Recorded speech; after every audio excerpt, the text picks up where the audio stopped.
Обвиняемые в убийстве директора водоканала Григория Арутюнова могут избежать ответственности. Слушание по этому делу должно было стартовать сегодня в Ахитовском районном суде.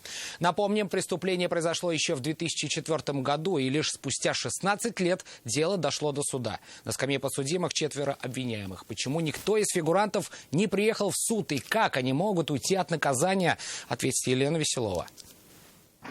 В убийстве директора водоканала Григория Арутюнова обвиняют сразу 4 человек. 1 заказчик и 3 исполнителя. Как считает следствие, 16 лет назад фигурант уголовного дела 48-летний Ирик Ганеев строил здание нового магазина и пытался решить проблемы с канализацией. Обвиняемый неоднократно оказывал давление на Арутюнова, чтобы уладить этот вопрос, но разговор не получался. Когда это не помогло, мужчина обратился к лидеру организованного преступного формирования «27-й квартал» организованного преступного сообщества «Квартала», который предложил физически устранить руководителя водоканала.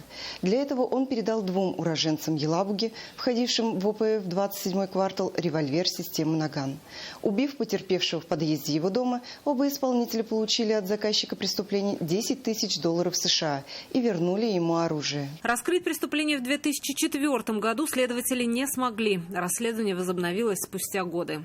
Был обнаружен револьвер, из которого было совершено убийство Арутюнова. На тот период времени раскрыть данное преступление не представилось возможным. В настоящее время один из участников банды признался, что он из этого оружия совершил убийство Арутюнова.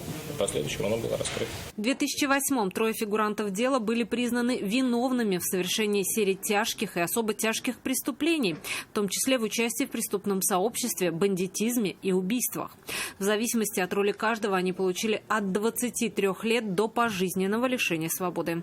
Все 3 признали свою вину. Отрицал свою причастность лишь Ирик Ганеев, который все это время находился на свободе.